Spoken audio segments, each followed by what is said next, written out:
जो देखिए आज हम अपना फर्स्ट चैप्टर पहला अध्याय समुच्चय शुरू करने जा रहे हैं। तो ध्यान से देखिएगा, इसको हम इंग्लिश में सेट बोलते हैं।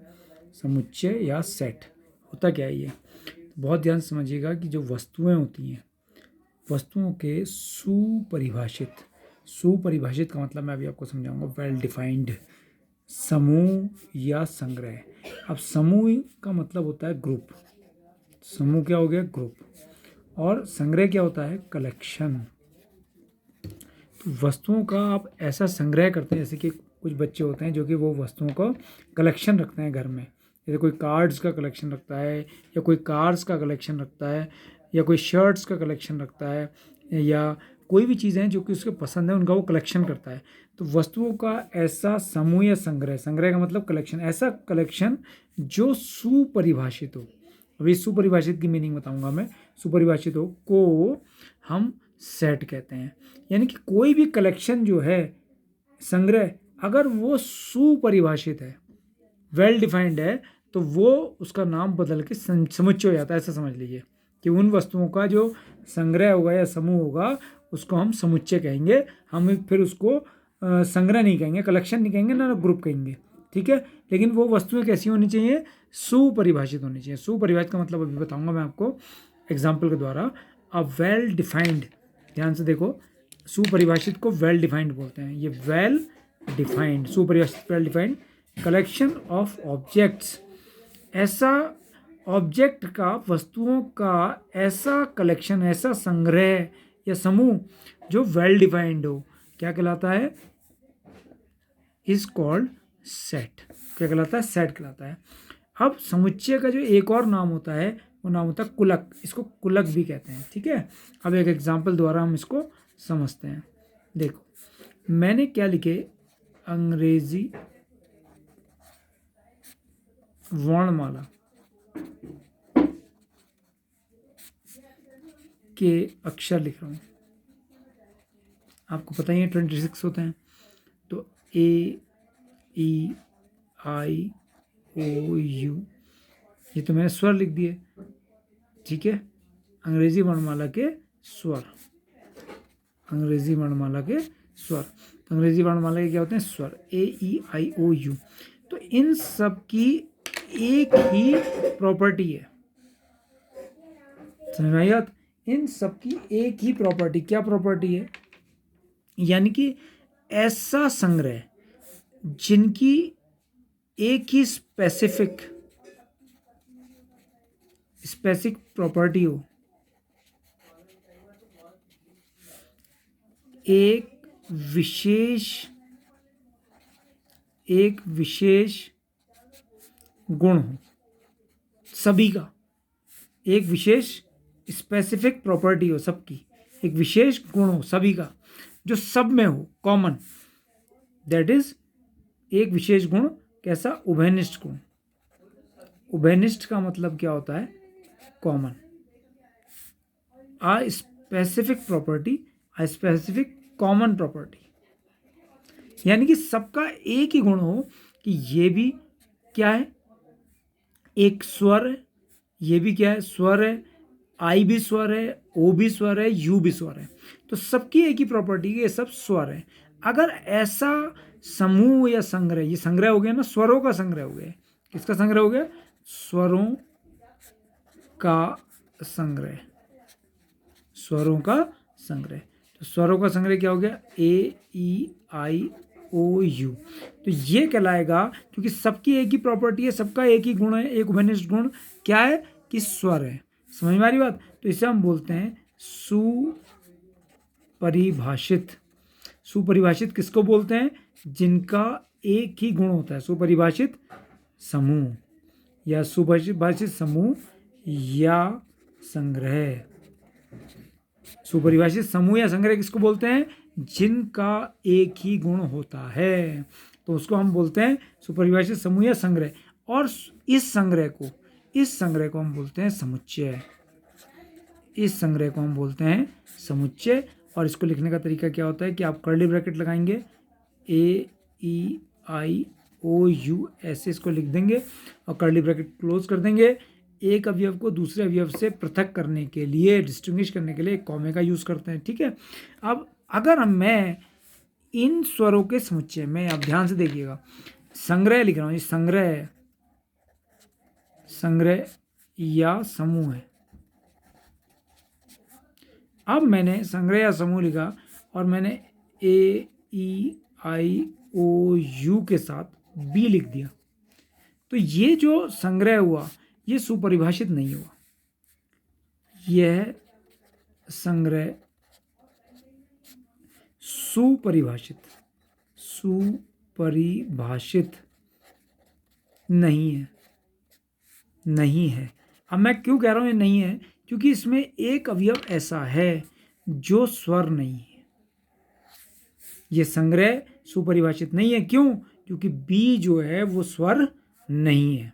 तो इसलिए ये संग्रह तो है, ये समूह तो है, समूह है, लेकिन समुच्चय नहीं है। समुच्चय नहीं। क्यों नहीं है समुच्चय? क्योंकि इस स्वरों के संग्रह में कौन आ गया? बी आ गया। ठीक है, यहां से यहां तक तो ये क्या थे? स्वर थे। और जब हमने इसके साथ बी को भी ऐड कर दिया तो बी जो है, ये संग्रह जो पहले सुपरिभाषित था, सुपरिभाषित का मतलब होता है कि सभी अवयवों का एक निश्चित गुण होना, यानी कि एक कॉमन गुण होना। तो ये भी स्वर है, ये भी स्वर है, ये भी स्वर है, ये भी स्वर है, ये भी स्वर है, लेकिन ये स्वर नहीं है। तो इसलिए ये एक संग्रह तो है, संग्रह या समूह तो है, समूह है, लेकिन क्या नहीं है? समुच्चय नहीं है। अगर ए ई आई यू होता तो ये समुच्चय होता। ठीक है, एक एग्जाम्पल और ले लेते हैं, तो उस एग्जाम्पल को ध्यान से समझिएगा। क्या एग्जाम्पल ले रहा हूं मैं? कक्षा 11 के गणित के विद्यार्थियों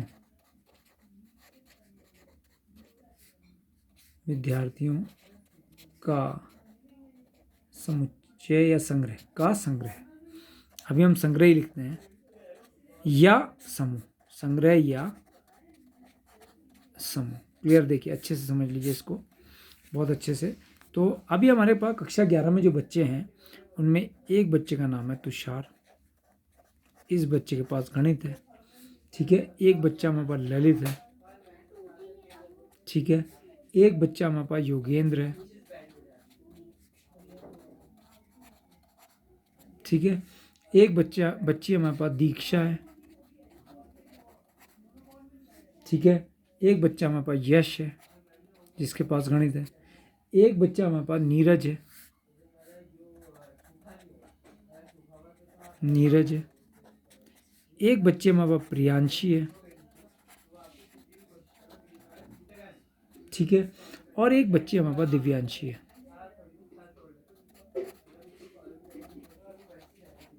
ठीक है, तो इन सभी का, तुषार का, ललित का, योगेंद्र का, दीक्षा का, यश का, नीरज का और प्रियांशी का और दिव्यांशी का, ये सब एक सुपरिभाषित संग्रह। ये सुपरिभाषित संग्रह क्यों है? वेल डिफाइंड कलेक्शन क्यों है? ये समूह जो है वेल डिफाइंड क्यों है? क्योंकि इन सब का एक स्पेसिफिक प्रॉपर्टी, एक कॉमन गुण है। वो कॉमन गुण क्या है सबकी? कि सबके पास गणित विषय है, सबके पास गणित विषय है। तो ये जो संग्रह या समूह है कक्षा 11 के विद्यार्थियों का, ये कैसा है? सुपरिभाषित समूह है, यानी कि एक समुच्चय है।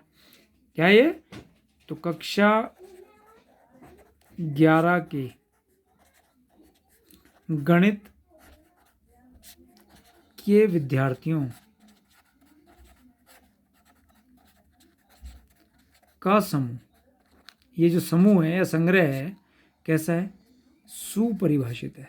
सुपरिभाषित का मतलब मैं फिर बता रहा हूं कि जब सब में एक कॉमन प्रॉपर्टी हो, एक स्पेसिफिक कॉमन प्रॉपर्टी हो, तो सबकी प्रॉपर्टी क्या है? तुषार के पास भी गणित है, ललित के पास भी गणित विषय है, योगेंद्र के पास भी, दीक्षा के पास भी, यश के पास भी, दिव्यांशी के पास भी, प्रियांशी के पास भी और नीरज के पास भी। तो ये समूह कैसा है, सुपरिभाषित है, इसलिए यह एक समुच्चय है। क्या है, ये एक समुच्चय है। मान लीजिए इस समुच्चय को हम ए नाम दे देते हैं और सबसे पहले इसमें तुषार है, फिर ललित है, योगेंद्र है, दीक्षा है, यश है, नीरज है, प्रियांशी है और दिव्यांशी है। ठीक है, तो अब आप ध्यान समझ रहे होंगे कि ये कैसा है, एक समुच्चय। समुच्चय को लिखने के लिए हम कर्ली ब्रैकेट का यूज़ करते हैं और इसको ऐसे करके इनको एक दूसरे से अलग करने के लिए हम कॉमे का यूज़ करते हैं। और इसमें क्रम का ध्यान नहीं रखा जाता है अवयवों में, ये इसके एलिमेंट्स कहलाते हैं। ये क्या कहलाते हैं, एलिमेंट्स कहलाते हैं। ठीक है, तो एलिमेंट्स जो होते हैं ये इसके एलिमेंट्स कहलाते हैं। एलिमेंट्स का मतलब अवयव कहलाते हैं। और क्या होता है कि इसमें कोई भी पहले आ सकता है, यानी कि हमें इनके ऑर्डर का ध्यान नहीं देना है, ऑर्डर पे बिल्कुल भी ध्यान नहीं देना। ध्यान किस बात को देखना है कि सबकी एक स्पेसिफिक प्रॉपर्टी होनी चाहिए। अगर मैं इन सभी बच्चों में, जैसे तुषार हो गया, ललित हो गया, यश हो गया, दीक्षा हो गई, योगेंद्र हो गया, और देखिए दो नाम के एक नहीं आ सकते हैं यहाँ पर। जैसे कि मैंने यश लिया तो यश को हम क्या नाम देते हैं, यश का ए ले लेते हैं, यानी कि ये वाई और ए दोनों वाई वाई आ गए थे ना ये, तो यहाँ पर हमने यश को ए नाम दे दिया। यश जो है हमारा ए है, क्योंकि एक लेटर का एक ही होना चाहिए। तो TLADYN नाम से एक नीरज आ गया, प्रियांशी आ गई, दिव्यांशी आ गई। अब मैंने इसमें एक नया नाम डाल दिया, नितिन। नितिन नहीं बल्कि मैंने इसमें डाल दिया करिश्मा डाल देता हूँ। क्या डाल देता हूँ, करिश्मा। ठीक है, तो आपको पता है कि करिश्मा के पास तो बायोलॉजी है। क्या है करिश्मा के पास, बायो है। तो अब इतने अवयवों का गुण तो एक हो गया, लेकिन ये करिश्मा जो है, क्योंकि इसका गुण इनसे मैच नहीं कर रहा है। इनकी स्पेसिफिक प्रॉपर्टी क्या है, इनका स्पेसिफिक गुण क्या है, एक निश्चित गुण क्या है कि सबके पास गणित है। लेकिन एक ऐसा अवयव आ गया इस समूह में, एक ऐसा व्यक्ति इस समूह में आ गया कि जिसके पास बायोलॉजी है। तो इसलिए ये जो संग्रह मैंने नीचे लिखा है ये क्या होगा, सुपरिभाषित नहीं है। ये संग्रह कौन सा वाला संग्रह, ये वाला संग्रह, नीचे वाला संग्रह, संग्रह सुपरिभाषित नहीं है, इसलिए सेट नहीं है, समुच्चय नहीं है। ठीक है, अब कुछ बातों को नोट करेंगे आप, जो कि मैं आपको लिखाऊंगा। पहले तो आप इसको नोट कर लेंगे, डेफिनेशन ऊपर की नोट कर लेंगे, एग्जाम्पल दे देंगे। ठीक है, और कुछ हम उदाहरण लेने जा रहे हैं, जैसे कि सेट हमारे पास क्या होते हैं। उससे पहले हम देखेंगे ध्यान से, उससे पहले हम क्या देखेंगे, नोट करके बातें लिखेंगे। कुछ पहली बात नोट करके लिखेंगे। ये ब्लर हो गया कैमरा जरा, थोड़ा सा ठीक नोट।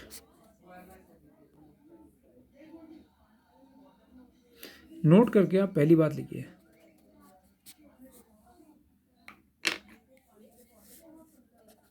समुच्चय को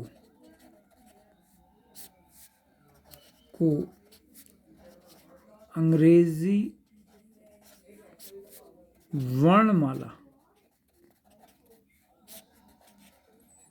के जो बड़े अक्षर होते हैं, बड़े अक्षर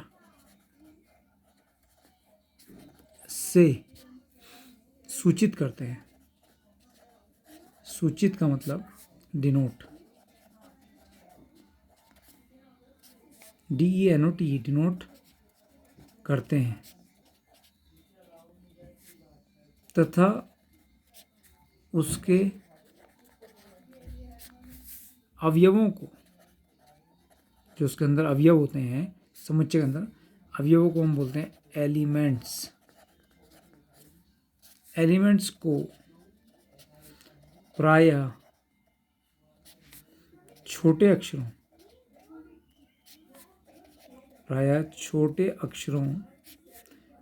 ABC and so on, X, Y, Z से सूचित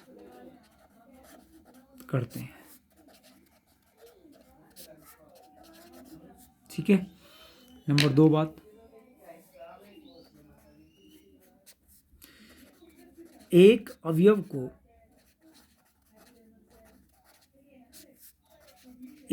को दूसरे अवयव से पृथक का मतलब होता है अलग करने के लिए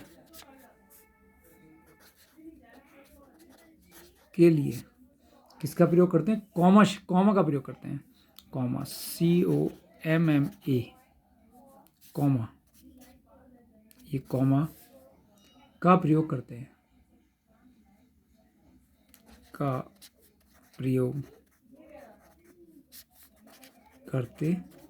हैं। तीसरा पॉइंट क्या होता है? थर्ड पॉइंट ध्यान से देखिएगा। समुच्चय में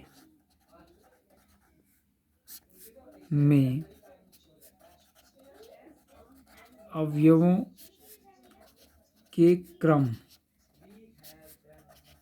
का कोई महत्व, इम्पोर्टेंस नहीं होता है, कोई महत्व नहीं होता है। ठीक है, एग्जाम्पल देखो, मैंने आपको क्या बताया?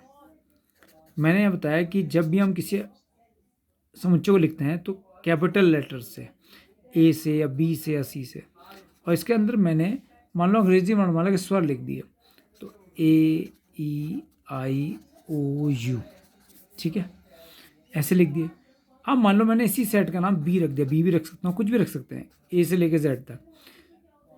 मैं ये कह रहा हूँ कि इसमें अवयव क्रम का कोई महत्व नहीं आता। U लिख दिया, पहले I लिख दिया, E लिख दिया, O लिख दिया, A लिख दिया, मतलब किसी भी अवयव को आप आगे पीछे लिख सकते हो, इनमें क्रम का कोई महत्व किसी प्रकार से भी नहीं होता है। ठीक है, अब सबसे इम्पोर्टेंट बात हम इसमें सीखने जा रहे हैं, समुच्चय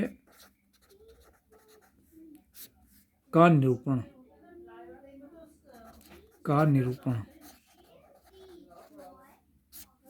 समुच्चय को निरूपित करने के तरीके क्या होते हैं? रिप्रेजेंटेशन ऑफ सेट्स, रिप्रेजेंटेशन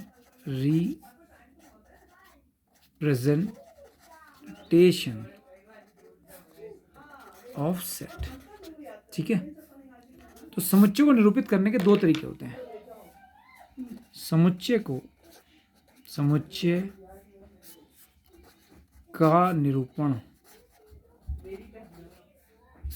का निरूपण या निरूपित करने के लिए या प्रदर्शित करने के लिए निरूपण दो प्रकार से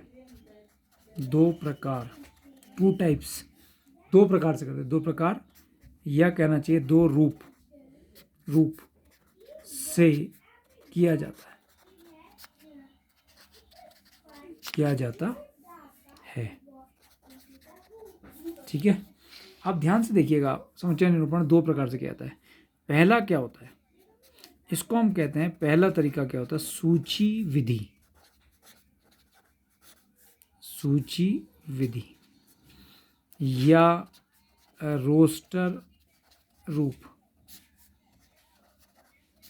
इसको कहते हैं सूची विधि या रोस्टर रूप। इंग्लिश में इसको कहते हैं लिस्टिंग मेथड। आपने लिस्ट बना दी बस एक, जैसे कि मान लो किसी बच्चे को बाजार मम्मी ने भेजा और उससे कहा कि बेटा सब्जी लेकर आओ, तो उसको एक लिस्ट बना के दे दी। तो इसको लिखने का तरीका क्या होता है कि आप ए हमारा समुच्चय हो गया और इसके अंदर हमने कर्ली ब्रैकेट लिया, बिना कर्ली ब्रैकेट के समुच्चय नहीं होता, इस बात का विशेष ध्यान रखना। और मान लो उसको आलू लेने भेज दिया, पोटैटो लेने भेज दिया, ऑनियन लेने भेज दिया, ठीक है, ब्रिंजल लेने भेज दिया, ठीक है, लेडी फिंगर आप जानते हैं भिंडी को कहते हैं, लेडी फिंगर को L से लिख दिया। तो उसने क्या करा, लिस्ट बना दी कि मैं पोटैटो लेने गया, ऑनियन लेने गया, ब्रिंजल लेने गया और लेडी फिंगर लेने गया, और उसके बाद इसे कर्ली ब्रैकेट से ही क्लोज कर देते हैं। तो इसका तरीका क्या होता है कि आप कर्ली ब्रैकेट में लिखेंगे इन्हें और उसके बाद उन एलिमेंट्स को लिखेंगे जो आप लेने जा रहे हैं, ठीक है, और कॉमे से उन्हें पृथक कर देंगे। ये आपकी सूची विधि कहलाती है। ठीक है, इसमें एग्जाम्पल और क्या हो सकता है कि अंग्रेजी वर्णमाला माला के अक्षरों का समुच्चय, अंग्रेजी वर्णमाला के अक्षरों का समुच्चय। तो इसको कैसे लिखेंगे? मान लो इसको हमने एक्स मान लिया, कुछ भी मान सकते हैं, एक्स से मान लिया, और यहाँ पर हमने अंग्रेजी वर्णमाला से लिखे A B C T E F G H I J, अंदर स्मॉल लेटर्स ही आते हैं, K L M N O P Q R S T U V W X Y और जेड। और एक अवयव को दूसरे अवयव से पृथक करने के लिए, पृथक का मतलब अलग करने के लिए, हम कॉमे का यूज़ कर रहे हैं, और कर्ली ब्रैकेट से शुरू होगा, कर्ली ब्रैकेट पर क्लोज हो जाएगा। एक एग्जांपल और देख लीजिए, कक्षा 11 में गणित लेने वाले छात्रों का समुच्चय, वो बच्चे जिन्होंने कक्षा 11 में गणित लिए। तो देखिए, इसको हमने मान लीजिए कि इसको हमने बी से मान लिया, तो वो कौन कौन है आपको पता ही है, तुषार है, यश को हम ए से लिख रहे हैं, यश को, ललित है, ये सब स्मॉल में भी आ सकते हैं, कैपिटल में भी आ सकते हैं, अंदर योगेंद्र है, ठीक है, और इसके बाद दीक्षा है। वैसे बेसिकली हम स्मॉल से ही लिखते हैं, लेकिन जब हमारे कैपिटल, तुषार कैपिटल टी से शुरू है, इसलिए हमने इसको ले लिया है। नीरज है, ठीक है, दिव्यांशी है। तो ये हमारे वो बच्चे हैं जिन्होंने कक्षा 11 में गणित ली है। तो सबका हमने एक एक लेटर लिखा और सबको कॉमा लगा के पृथक कर दिया, और उसके बाद इन्हें कर्ली ब्रैकेट में क्लोज कर दिया। क्लियर हो गई बात आपको? और इस प्रकार भी इन्हें हम दर्शा सकते हैं। और हमारा दूसरा तरीका होता है, ध्यान से देखिए, सेकंड मेथड। सेकंड मेथड क्या होता है? रोस्ट, ये होता है समुच्चय निर्माण विधि। समुच्चय निर्माण विधि, समुच्चय निर्माण विधि। पहला रोस्टर रूप लिस्टिंग मेथड बताया था, या समुच्चय निर्माण विधि, या गुण विधि। गुण विधि,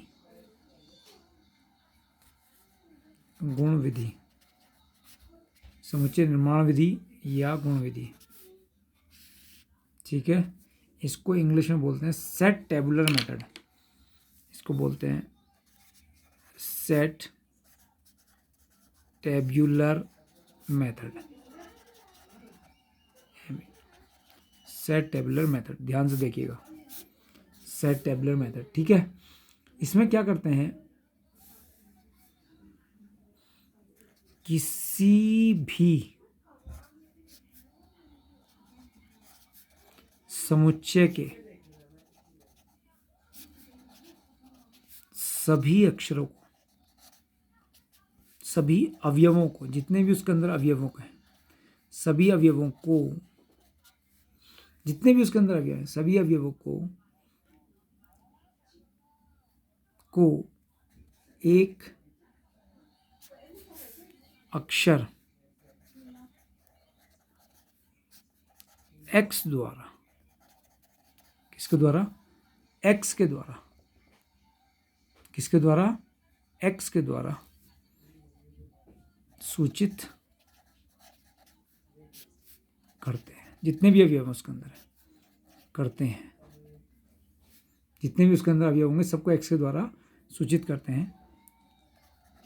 तत्पश्चात कॉलन, कॉलन यानी कि याला चिन्ह, कॉलन चिन्ह लगाते हैं, कॉलन चिन्ह लगाते हैं। मान लो उसके अंदर 100 अवयव हैं, उस समूह में या उस समुच्चय में 100 अवयव है, या 1000 अवयव हैं, या 2000 अवयव है, या अनंत इनफाइनाइट एलिमेंट्स हैं, तो सबको हम किससे दर्शा देंगे? एक्स से। उसके बाद कॉलन साइन लगाएंगे। फिर उन सभी अवयवों का, चाहे वो एक है अवयव, चाहे वो 1,00,000 अवयव है, उन सभी अवयवों का अवयवों के उस उभयनिष्ठ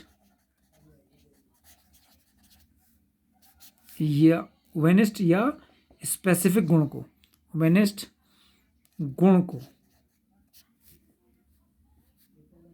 स्पेसिफिक प्रॉपर्टी को,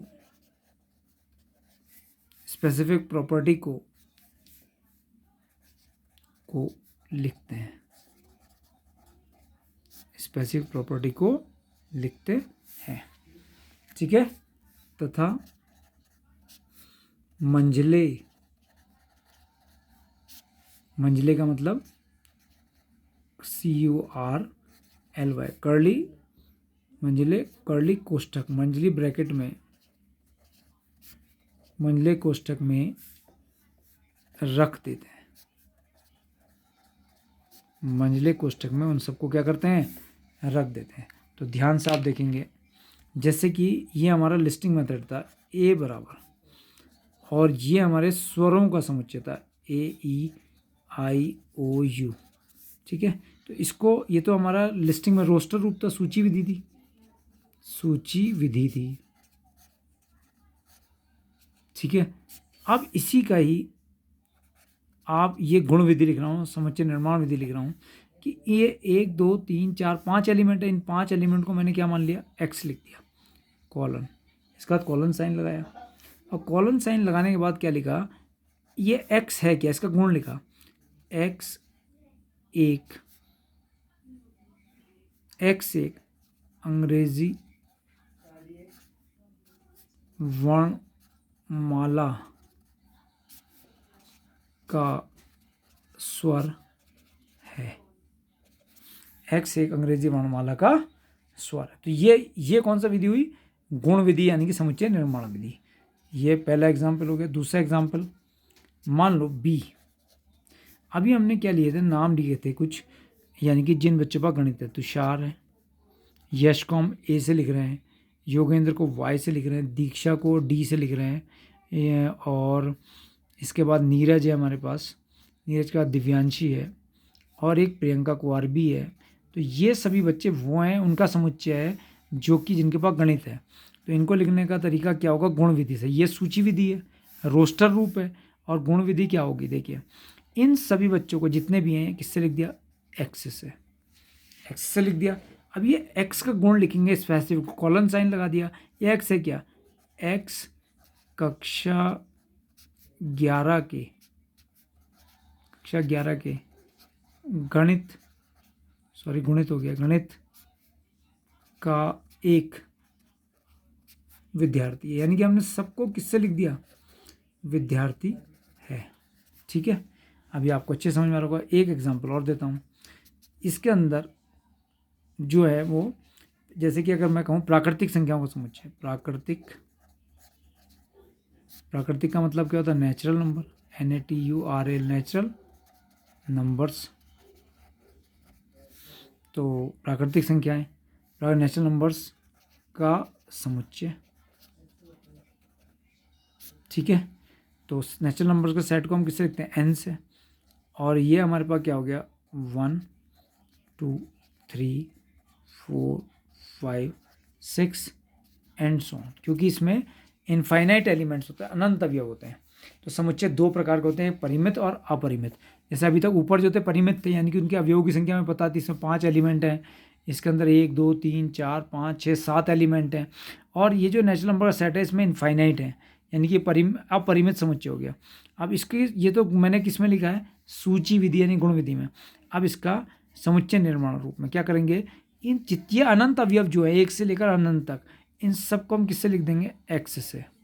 कोई जरूरी नहीं आप X माना है मैंने, Y मान लीजिए, Z मान लीजिए, जो आपको अच्छा लगता है, कोई भी वेरिएबल आप मान लीजिए, X मान लिया। अब इस X का गुण लिखिए, X एक प्राकृतिक संख्या, नेचुरल नंबर है, X क्या है, एक प्राकृतिक संख्या है। क्लियर हो गई बात आपको। तो जितने भी थे सबको हमने लिख दिया। अब आप ध्यान से मेरी बात समझेंगे। जैसे कि मैं एक एग्जांपल और देता हूँ, वर्ष के 12 महीनों का समुच्चय। ये सुपरिभाषित वर्ष के 12 महीने जो होते हैं वो का संग्रह जो होता है वो सुपरिभाषित होता है, क्योंकि उसमें केवल वर्ष के 12 महीने आते हैं। इसका नाम हमने रख लिया सी, कर्ली ब्रैकेट। अब देखिए मैं पहले सूची विधि में लिख रहा हूँ, तो जनवरी, फरवरी, मार्च, अप्रैल, मई, मार्च, अप्रैल, मई, जून और जुलाई, तो JU कर दिया इसको। मार्च, अप्रैल, मई को भी MA कर दिया। जुलाई, अगस्त, सितंबर, अक्टूबर, नवंबर एंड दिसंबर। तो ये 12 महीने हो गए। 1 2 3 4 5 6 7 8 9 10 11 12। तो ये तो सूची विधि हो गई, यानी कि लिस्टिंग मेथड हो गया। लेकिन अगर हम इसका समुच्चय निर्माण रूप लिखेंगे तो क्या लिखेंगे, इन सबको एक हम लेटर X से मान लेंगे कि X हो गए सारे के सारे। 1 होता तब भी X, अगर ये 2 है तब भी X, 100 है तब भी X, अगर ये 1 लाख है तब भी X। उसके बाद कॉलन साइन लगाते हैं। कौन सा साइन है, कॉलन। अब इस X का गुण लिखेंगे, X वर्ष का एक महीना है, महीना है। अब इसमें आपने क्या समझा कि ऊपर भी देखिए हम कर्ली ब्रैकेट में रखा है और नीचे भी कर्ली ब्रैकेट में रखना है। ये विधि क्या है, सूची विधि है, लिस्टिंग मेथड है, सूची विधि। और ये विधि क्या है, समुच्चय निर्माण विधि, यानी कि गुण विधि। समुच्चय निर्माण विधि यानी कि गुण विधि। अब हमारे पास कुछ संख्याओं के समुच्चय होते हैं, उनका चिन्ह देखेंगे और प्रतीक देखेंगे। समुच्चय के चिन्ह और प्रतीक, ठीक है। कुछ सुपरिभाषित समुच्चय होते हैं जिनको आप पहले से बहुत अच्छे से जानते हैं, ठीक है।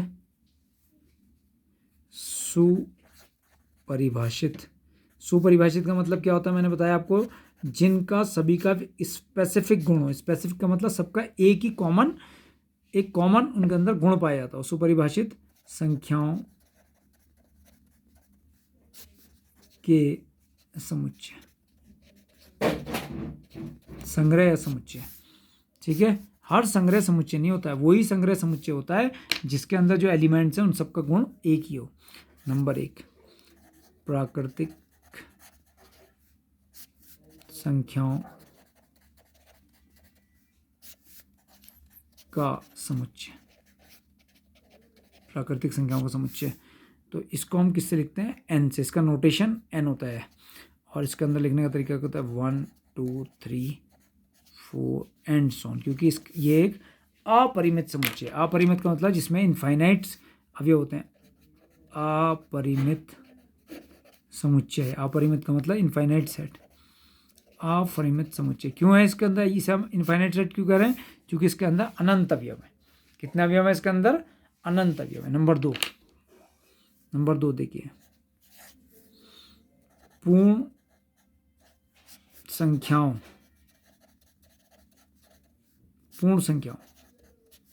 का समुच्चय। पूर्ण संख्याओं का समुच्चय, ध्यान से देखिए, इसको हम लिखते हैं W से। तो W में हम क्या लिखते हैं, पूर्ण संख्याओं 0 1 2 3। इसको सूचित करने का तरीका होता है पूर्ण संख्याओं वाले को W से, 3 4 एंड सो ऑन। ये भी कैसा समुच्चय है, परिमित का मतलब इसके अंदर भी इनफाइनाइट एलिमेंट्स हैं। परिमित समुच्चय जो काउंट नहीं हो सकते हैं, 0 से लेकर अनंत तक। नंबर 3, पूर्णांकों का समुच्चय। पूर्णांकों का समुच्चय।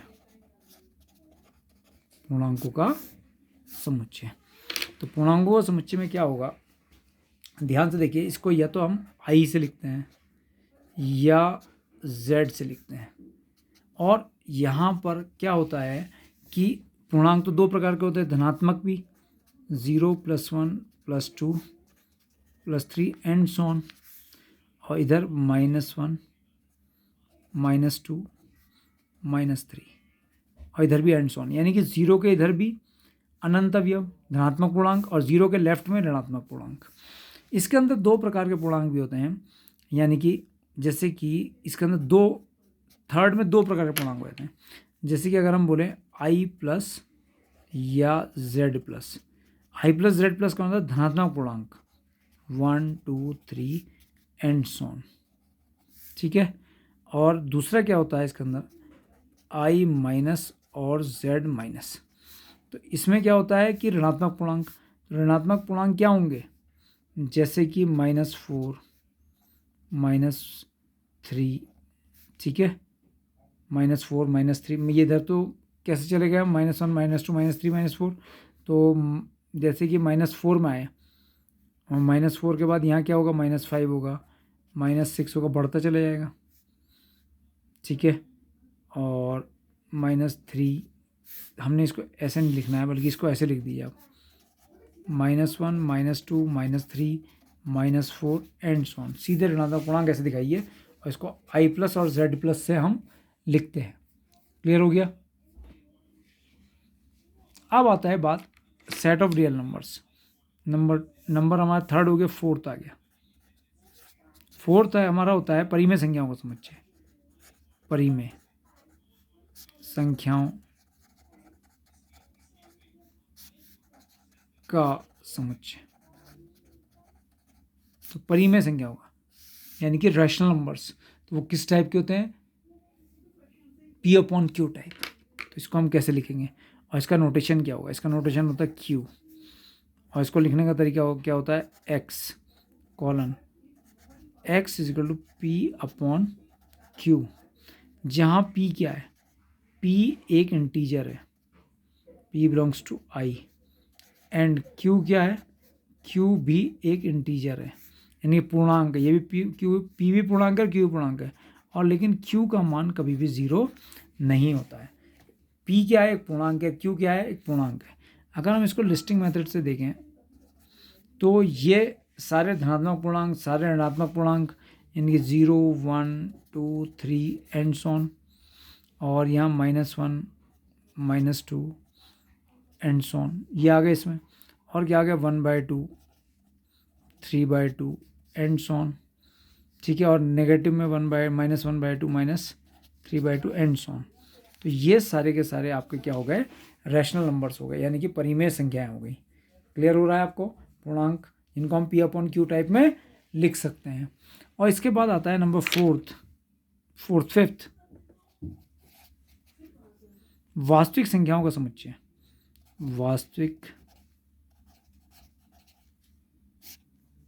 संख्याओं का समुच्चय, इसको हम बोलते हैं set of real numbers. Set of real numbers, set of real numbers. तो इसको हम कैसे लिखते हैं, इसको हम सेट ऑफ रियल नंबर्स को सूचित करने के लिए R का यूज़ करते हैं। और क्या लिखते हैं, X कॉलन, इसमें भी अपरिमित समुच्चय होता है। X एक वास्तविक संख्या है, X एक वास्तविक संख्या है। अब वास्तविक संख्या में होती क्या, R जो होता है, जो वास्तविक संख्याओं का समुच्चय होता है, इसके अंदर परिमेय संख्या है Q का, और यूनियन Q डैश अपरिमेय संख्याओं का समुच्चय होता है, यानी कि इसके अंदर वास्तविक संख्याएं भी होती हैं, यही वाली सारी। ठीक है, ये सब होती हैं वास्तविक संख्याएं, और परिमेय संख्याएं होती है, और Q डैश का मतलब अपरिमेय संख्याएं।